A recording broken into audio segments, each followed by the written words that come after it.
Cuando haya que lanzar la pólvora, el hombre lanzará la pólvora. Cuando haya que lanzar el libro, el hombre lanzará el libro. De la unión de la pólvora y el libro puede brotar la rosa más pura.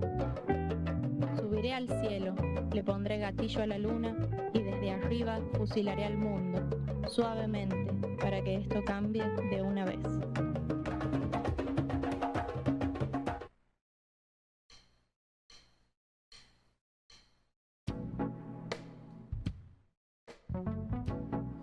Bueno, seguimos en este programa número 137 y le doy la bienvenida de esta manera a Fidel. ¿Cómo anda, Fidel? Muy buenas tardes, muy buenos días, muy buenas noches a quien nos están escuchando del otro lado. Y bueno, muy buenas noches, Juancito. Todo bien, por suerte. Cansado nomás, pero metiéndole onda. Bien ahí, en ese estamos. Bueno, de esta manera empezamos este segmento central que queríamos charlar esta vez de la educación un poquito. La idea era poder compartir con ustedes algunos datos muy preocupantes o que al menos a nosotros nos alarman. Algunas experiencias también y algunas situaciones que podemos comentar de lo que son las escuelas hoy en día. Y bueno, también analizar un poquitito esta escalada de violencia, si se puede decir de alguna manera, que estamos viendo en las redes sociales y que también se manifiesta de alguna u otra manera en las exigencias de los trabajadores, ¿no?, que están en este momento en lucha y peleando por mejoras salariales y de mejores condiciones de trabajo, ¿verdad? Han sucedido muchas cosas con respecto a todas estas temáticas que recién mencioné en las últimas semanas. Pero bueno, nos parecía interesante arrancar por algunos datos que hemos podido relevar. Exactamente. Por ahí un poco para traer a una realidad que es bastante dura, es bastante incómoda, la verdad, pero me parece que son datos bastante relevantes para la realidad de lo que estamos tratando hoy, ¿no? En el día de ayer o de hoy, no me acuerdo exactamente, pero en esta semana fue, en la UCA, la Universidad Católica Argentina, en su Observatorio de Deuda Social, que es una institución estadística con bastante respeto a nivel nacional a la hora de medir lo que es la pobreza, la marginalidad en muchos sectores, sacó su famoso informe anual que habla de la pobreza en la niñez y la adolescencia, y los números son bastante preocupantes. Estamos hablando que según el observatorio, hasta 2025, porque toman en cuenta que siempre son años atrasados, pero cuentan hasta el día de hoy, digamos, por la cuestión estadística, 53,6% de los niños y adolescentes, es decir, chicos de entre 0 y 17 años, son pobres, según este observatorio, es decir, que no cubren necesidades mínimas de alimentación y hábitat social. Estamos hablando de más de la mitad de los niños y adolescentes en todo el país, básicamente. Lo cual ya da cuenta de un número bastante preocupante a nivel nacional, tomando en cuenta que de por sí las cifras de pobreza a nivel nacional son todavía bastante altas, inclusive. O sea, son muy altas en la población en general, pero específicamente en los niños y adolescencias es aún peor, digamos. Estamos hablando del 53,6% de niños y adolescentes son pobres, según este observatorio. Exactamente, y acá también lo que este informe está bueno, que por ahí da datos que suman justamente, porque si bien lo principal es la cuestión de la alimentación y el hábitat social, por ejemplo, el mismo informe da cuenta de que un 42% de este conjunto de chicos pobres viven en condiciones insuficientes de saneamiento de vivienda, básicamente en la mayoría con problemas de cloaca o tratamiento de residuos, o sea, vivir en condiciones de hacinamiento absolutas.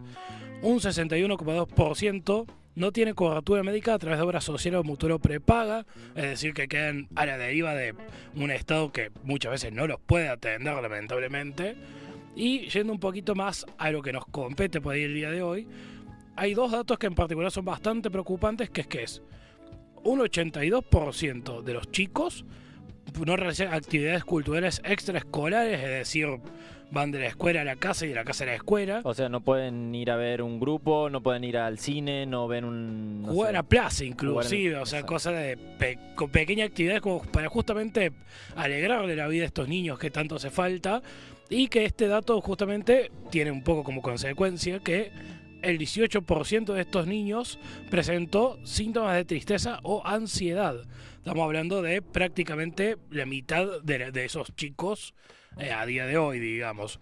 Y sí, bueno, teniendo en cuenta, perdón, ¿no? sí, sí. Teniendo en cuenta que quizás también la manera o quizás las estrategias para detectar tristeza o ansiedad quizás todavía no son las más fieles, digamos, y quizás este número es muchísimo mayor. También teniendo en cuenta que un montón de niños también este tema no se trata tampoco con tanta libertad y el tema de si me hacen bullying o no me hacen bullying y todas estas cuestiones, no sé si las suelen contestar a través de una encuesta o no sé si esta es la mejor manera de verlo. A lo que voy, acá dice que el 18% presentó síntomas de tristeza o de ansiedad, yo me atrevo a decir que puede llegar a ser mayor. Sí, perfectamente. Aparte, tomando en cuenta, lo pongo de uno bastante personal, pero que incluso sé que es una situación que le pasó mucho, bueno, y que incluso hemos visto ahora en estos días lo que fue en las marchas de discapacidad y todo eso, las dificultades que incluso con obra social hay para acceder a un tratamiento psicológico, psiquiátrico. Es bastante difícil de por sí para una persona con un salario en blanco acceder a ese tipo de necesidades, digamos, porque hoy por hoy con la crisis que estamos viendo son necesidades, ni hablar de los niños pobres del país, digamos, o sea, la cantidad de gente sin obra social, imagínate muchísimo menos, evidentemente. Esto un poquito queríamos traerlo a colación como para entender de que las escuelas es esta la población con la que trabajan, ¿no? Más allá de la escuela en sí, lo que es la institución y lo que es el edificio y todo lo que sucede en el horario escolar, las personas que participan de una escuela son estas personas, que antes de llegar a la escuela sufren de hacinamiento, no tienen un techo digno, muchas familias no pueden garantizar 2 comidas diarias a los niños.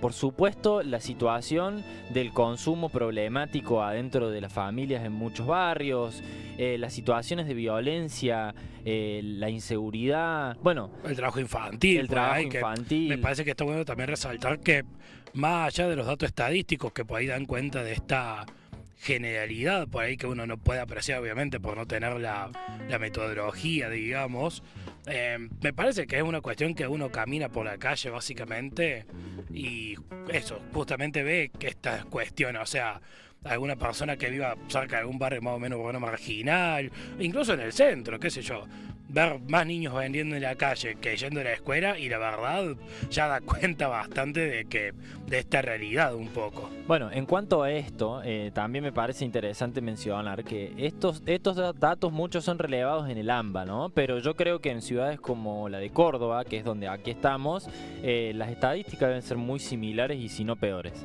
El 42% de los jóvenes de barrios populares en el AMBA abandonó la escuela según el Centro de Investigación y Acción Social y Fundar. De los que asisten, el 59% tiene sobreedad. El 79% comenzó a trabajar antes de los 18 años y el 36% antes de los 16. Bueno, todos estos datos es como para mencionar la situación previa a entrar a la escuela de las infancias. Juliano.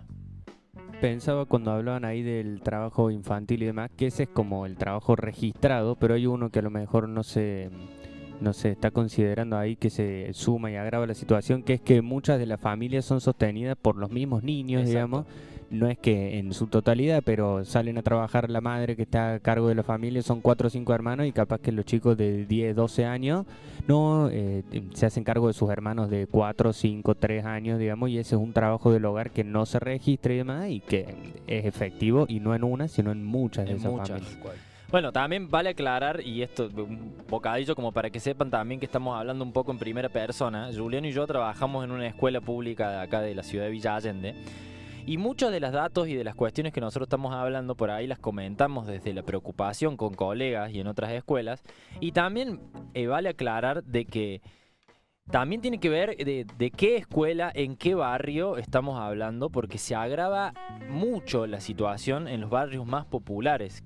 Me ha pasado de charlar con colegas que quizás dan clases acá en el centro y por ahí te dicen, che, bueno, pero las cosas que vos me contás parecen de otro país, vos creés que son tan así, y nosotros las estamos contando en primera persona, que son situaciones gravísimas que vemos absolutamente todos los días en la escuela, y que todo esto se exagera cada vez más y cada vez más, y toda la situación de crisis y descomposición que estamos viviendo en los barrios populares y más marginados están en una forma extrema. Todas estas estadísticas que estamos leyendo, que están vinculadas a la violencia estructural del sistema, ¿no? Que les pega y que los violenta a los niños y a las familias por no tener techo, porque no pueden acceder a la comida, porque no pueden tener en estos días de frío una calefacción.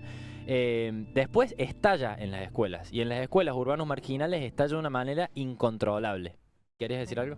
Sí, que la franja, digamos, divisoria de las escuelas más marginadas y las que están en espacios más urbanos y demás, es literalmente una calle, ¿no? Entonces es notorio como de una calle para el otro lado hay otra realidad que es muy fácil, es tan simple como no pasar por ahí para hacer ojos ciegos, digamos, oídos sordos, y hacerse los boludos y pasar por el lado. Pero digo, hoy hemos tenido el caso de ir a una escuela a 10 cuadras de esta en la que trabajamos y que hay una situación bastante diferente. Parecía al menos ser una situación Parecía ser una situación bastante diferente, y es en la misma ciudad, en el mismo barrio prácticamente, digamos, es como eso está oculto tras 2 manzanas más atrás, digamos, de lo que nos vemos día a día, digamos.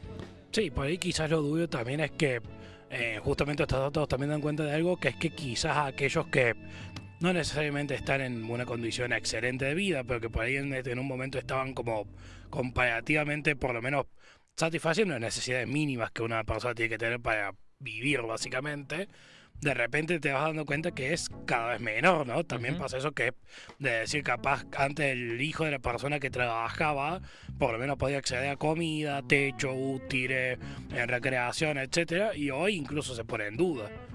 Bueno, sí. Me llevo a algunos casos puntuales que por ahí está bueno ejemplificar.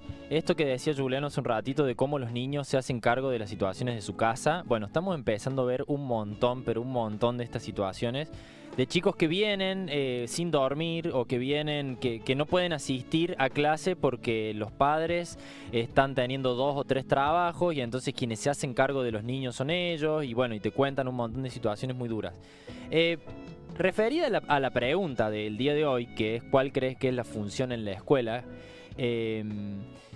Yo quería mostrarles un videíto que tenemos de un pequeño análisis que hace un pensador que para mí es muy interesante escuchar, que solamente les he traído un pedacito, que hace un análisis y vincula la situación que estamos viviendo actualmente en nivel social en general, y la vinculan directamente con la última reforma educativa que fue durante el menemismo, y bueno, y hace algunos aportes bien interesantes en cuanto a esto de la función que tienen las escuelas hoy.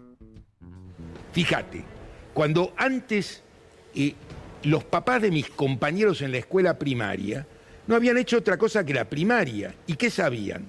Leer correctamente, escribir muy razonablemente, podían agarrar un mapa mudo y ubicar los nombres de las provincias, sabían con qué países limitaba la Argentina. Y a veces mucho más. Por supuesto.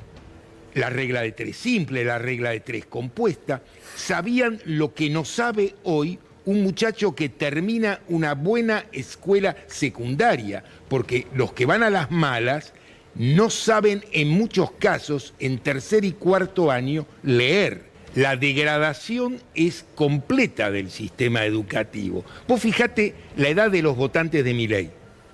Son sub 35, sub 40. ¿Qué año tenés de la reforma educativa de Menem? 1995.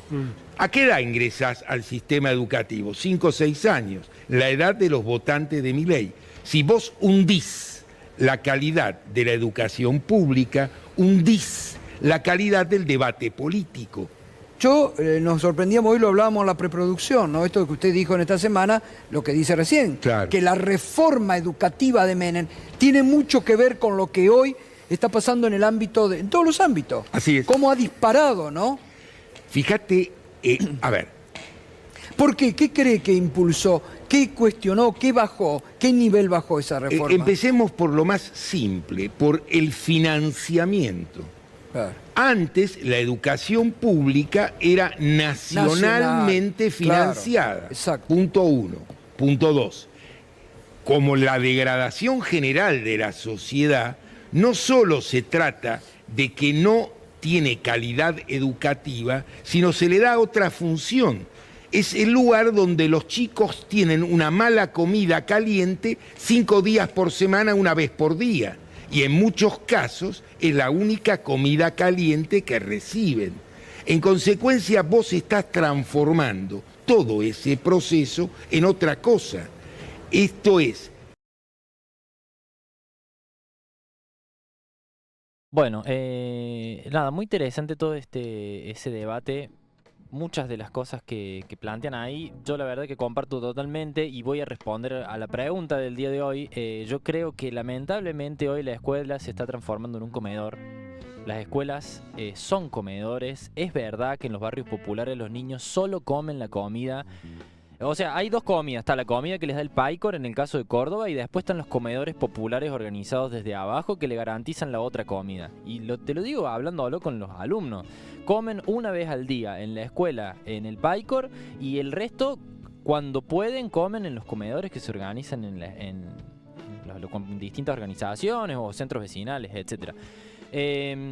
Y bueno, para ya avanzar, porque tenemos para hablar un montón de cosas en torno a esta temática, es una temática que la vamos a ir trabajando, la idea es ir trabajándola a lo largo del año, o sea, la temática de educación la vamos a ir trabajando a lo largo del año, pero un disparador de toda esta situación fue lo que había sucedido con los tiroteos hace una semana y media en San Cristóbal, en Santa Fe, y cómo esto derivó en una escalada de carteles, amenazas en los baños, pintadas, y empezaron a generarse como, bueno, como estos desafíos, como tiene una palabra en inglés que le dicen, nada, que plantean como una consigna, un change, es como un challenge, que plantean en TikTok, che, mañana tiroteo en la escuela, y un montón de escuelas se han sumado, distintas personas, niños y adolescencia de las escuelas se han sumado a esto.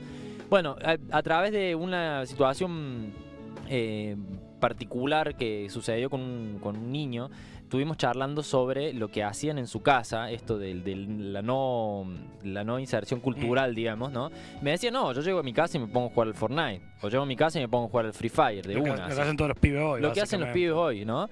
Que para quien no sepa, son dos juegos, que yo no me voy a hacer el que no, porque nuestra generación se crió con el Counter, digamos, pero son dos juegos de armas, digamos, que se trata de eso. Uno es que te tiran de un paracaídas y tenés que agarrar armas y, bueno, y liquidar a tus oponentes. Y bueno, y hablamos sobre la situación de uno de los enanos que es bastante tímido, ¿viste? Un chabón que le cuesta socializar un poco, y me contaba que, bueno, que así como vos lo ves todo timidito en la escuela, en el Free Fire el tipo es súper sociable, súper sociable, y que le charla a un montón de gente y que le cuenta y tal. Y me comentaba que a raíz de lo que sucedió en San Cristóbal, me dice, no, porque el otro día estuvimos jugando y estuvimos hablando con una persona, y esta persona, este niño le empezó a comentar que, bueno, no, porque en la escuela a veces me hacen bullying, viste, me tratan mal, porque soy gordito, porque soy callado y qué sé yo. Entonces esta otra persona, que desconozco la edad que puede llegar a tener, porque puede tener desde 80 años, no, 80 no, desde 50 años hasta la misma edad de ellos, 11 años, y le pregunta y le dice, che, y tengo una pregunta, dice, ¿en tu casa hay armas? Te lo estoy contando una anécdota que me sucedió la semana pasada, ¿no? ¿En tu casa hay armas? Sí, le dice, mi papá tiene un rifle y una escopeta. Y dice, ¿y no pensaste en agarrar el arma y llevarla a la escuela y matar a tus compañeritos que te joden? Por supuesto, no, por suerte no, digamos, no se le ocurrió, digamos, pero estas cuestiones suceden, y los que son, nosotros hace un ratito hablamos afuera del aire de los juegos y todas estas cuestiones. Nosotros jugábamos el Counter cuando éramos chicos, pero ahora se está empezando a generar esto de los juegos en línea, en lo que todo el tiempo se socializa y se habla con personas que no tenemos idea quiénes son. Vamos a poner un videito de un niño jugando con otra persona, como para que se entienda de que esto es lo que está sucediendo en prácticamente todas las casas de las infancias. ¿Por qué te escuchas más grande, Scro? Mira, pues. ¿Me escucho más grande? Ajá, ¿cumpliste Pues años? sabe, nomás 10. ¿Cumpliste 10 años? Sí. O sea, ya tienes 20 años. No, ya cumplí 10. Es que ya te escuchas más grande, amigo. Te cambió la voz. ¿Eh? Te cambió la voz, ¿no? ¿Ah, sí? Ay, Scro.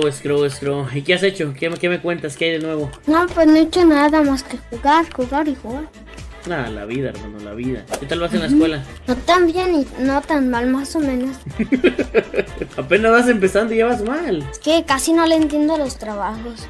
¿Por qué? ¿Qué tienen? Se me hacen difíciles o a veces no los quiero hacer. ¿Por qué no los quieres hacer? No sé. ¿Te da hueva? Sí, hasta prefiero platicar con mis amigos. ¡Scroll! Y luego entonces ahorita, o sea, ¿te va mal en la escuela o como, o sea, nomás estás...? Es más o menos. Pues, pero que no acabas de empezar hace como una semana. Como 3 o 2. Pero tuviste unas Es que vacaciones hace re tiempo- largas, hermano. Una niña, antes era un poquito más burra que yo. No, ya estudió bien mucho y ya es hasta más lista, ya es la más lista del salón. ¡Hala! Te superó, vaya. A todos. Qué Es que loco. ¿Cómo se llama esa niña? ya Alejandra Ah, esa Alejandra está loca, hermano. estudió en todas las vacaciones. Sí, pues sí, ya se puso las pilas. ¿Y tú qué hiciste todas las vacaciones? Jugando Pues, jugué. Fortnite. Nomás hice eso de ver.